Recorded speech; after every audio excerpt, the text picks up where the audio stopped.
안녕하세요. TV의 이동혁. 정다운입니다. 2022년도 월간 홈트리오 1호로 두 번째 모델 저희가 발표를 했습니다. 굉장히 오랜만에 이런 스타일을 발표하는 것 같아요. 그동안 이제 모던 스타일, 그냥 클래식한 스타일이나 저희가 좀 심플한 느낌의 집들을 많이 발표했었는데 이번 주택, 북유럽식 스타일 주택, 기아가 올라간 집인데 한번 좀 잠깐 디자인에 대해서 얘기 좀 나눠주세요. 자, 외관적인 부분 먼저 설명을 드리겠습니다. 자, 스페니시 기와의 프로방스풍 주택 외관인데요. 30년 전부터 늘상 해오던 북유럽풍의 주택이잖아요. 아직도 고정 팬층이 많이 있고요. 저희가 매일 신식 설계만 이렇게 발표하는 게 아니라 건축주님의 주택을 지어드리는 회사이기 때문에 아직도 이런 건축주님들의 로망, 북유럽 감성 이런 것들은 문의가 많아서 이 주택은 언제나 베스트셀러라고 말씀드리고 싶고, 기와의 꿈을 가지고 계신 건축주님들께서 내가 이거 너무 올드하지 않을까? 22년도인데 그런 꿈 저버리지 않으셨으면 좋겠어요. 아직도 스페니시 기아는 지어놓으면 중후하면서 멋지고 굉장히 쫙 가라앉는 분위기와 무게감이 있습니다. 그래서 아직도 굉장히 많은 팬층을 보유하고 있는 외관적인 형태라고 말씀드리고 싶습니다. 네,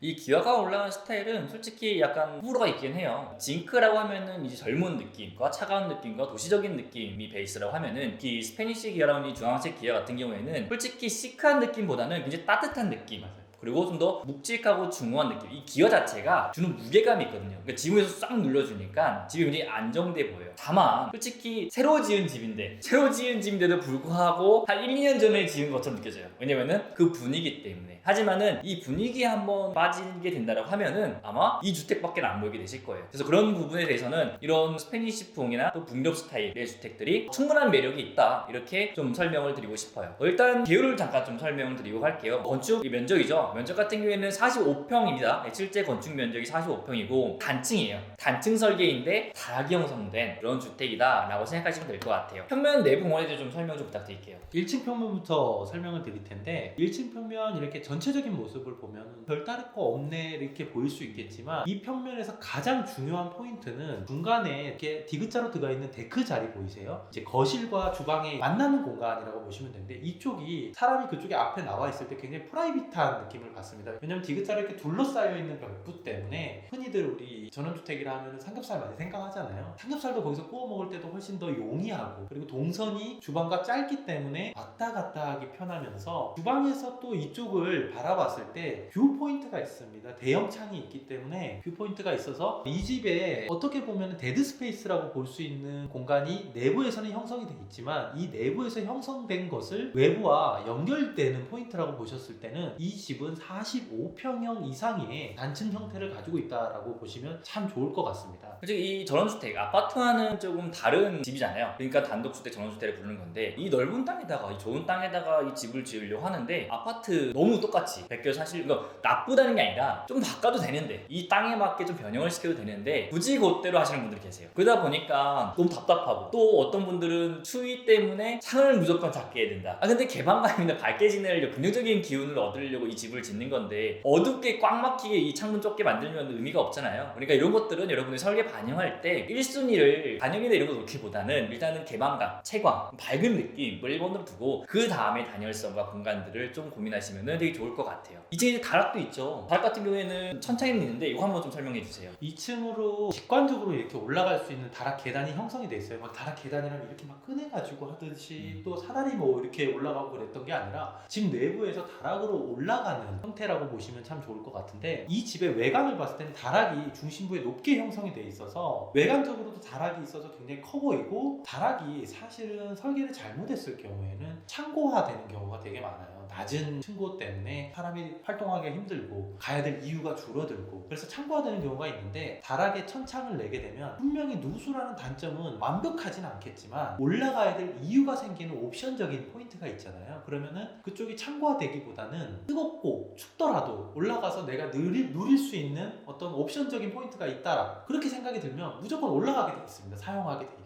흔히 이제 현대사회 자체가 이성적인 일들만 생각하고 우리 집도 데드스페이스가 아예 없길 바라는 설계만을 하시는데, 예전에는 천창 이런 것들 또 필요 없는 데드스페이스를 줄이는데 막 집중했고 그래도 마당 생활을 즐기면 좋았더라면, 이제는 내부에서도 참 좋았으면 좋겠다라는 생각이 많이 들어서 이 집에 천창이 이 2개 낸 거는 분명히 가치가 있다고 봅니다.